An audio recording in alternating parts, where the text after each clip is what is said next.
সালের পর আমরা যখন বিদেশে আওয়ামী লীগের সাংগঠনিক কার্যক্রম যদি নিষিদ্ধ থাকে তাহলে দলটির কোটি কোটি সমর্থক ও ভোটার আগামী নির্বাচনে ভোট দেবে কোথায়? এই প্রশ্ন শুধু নির্বাচন কমিশন বা রাজনৈতিক বিশ্লেষকদের নয়, সারা দেশের রাজনৈতিক ভবিষ্যতের জন্যই অত্যন্ত গুরুত্বপূর্ণ। দীর্ঘ এক দশকের বেশি সময় ধরে আওয়ামী লীগ দেশের সবচেয়ে বড় সংগঠিত রাজনৈতিক দল। দলটির ভোট ব্যাংক ঐতিহাসিকভাবে স্থির, প্রায় ৩৫ থেকে ৪০%। এখন যদি দলটির সাংগঠনিক কার্যক্রম স্থগিত বা নিষিদ্ধ থাকে, সেই বিশাল ভোটার গোষ্ঠী কোন পথে, এটাই গবেষণা ও রাজনৈতিক পর্যবেক্ষণের কেন্দ্রে। প্রথমত, আওয়ামী লীগের ঐতিহ্যগত ভোটারদের একটি বড় অংশ দল কেন্দ্রিক, নেতৃত্ব কেন্দ্রিক। তারা তাদের দল থেকে বিচ্ছিন্ন হয়ে অন্য দলে ভোট দিতে অভ্যস্ত নয়। বিশ্লেষকরা মনে করছেন এই ভোটারদের উল্লেখযোগ্য অংশ নির্বাচনে ভোট নাও দিতে পারে, বিশেষ করে যদি তারা মনে করে তাদের দল নির্বাচনে অংশ নিচ্ছে না বা তাদের পছন্দের প্রতীকে ভোট দেওয়ার সুযোগ নেই। দ্বিতীয়ত, একটি অংশ কৌশলগত ভোট দেবে।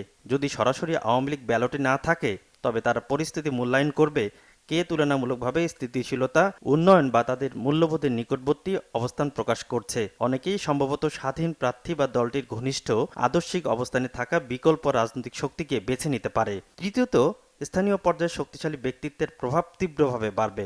বাংলাদেশের রাজনীতিতে ব্যক্তি নির্ভর ভোট একটি বড় বাস্তবতা।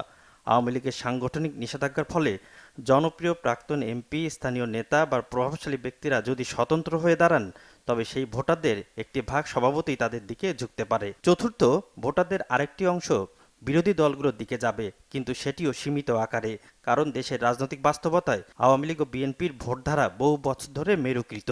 এক মেরু থেকে অন্য মেরুতে ভোটার ঝাঁপ দেওয়া খুবই সহজ নয়। তাই বিরোধী দলগুলো অবশ্যই কিছু বাড়তি সুবিধা পেতে পারে, কিন্তু তা খুব বড় ঢেউয়ের মতো নাও আসতে পারে। এখন প্রশ্ন, এই পরিস্থিতি নির্বাচনের ফলাফলে কি ধরনের প্রভাব ফেলতে পারে? বিশেষজ্ঞরা বলছেন, আওয়ামী লীগের স্থিতিশীল ভোটার চাপ না থাকলে রাজনৈতিক মাঠে নতুন জোট, নতুন মুখ ও স্বতন্ত্র প্রার্থীদের উত্থান ঘটতে পারে। দেশের রাজনীতিতে নতুন ক্ষমতার সমীকরণ তৈরি হতে পারে, যা দুই প্রধান দলের বাইরে তৃতীয় শক্তিকে চোখে পড়ার মতো সুযোগ দেবে। সব মিলিয়ে বলা যায়, আওয়ামী লীগের সাংগঠনিক নিষেধাজ্ঞা শুধু দলটির জন্য নয়, বাংলাদেশের পুরো নির্বাচন কাঠামোর ওপর গভীর প্রভাব ফেলবে। দলটির বিশাল সমর্থক গোষ্ঠী কোন দিকে যাবে, সেই প্রশ্নের উত্তরই নির্ধারণ করবে আগামী নির্বাচনের চূড়ান্ত চিত্র।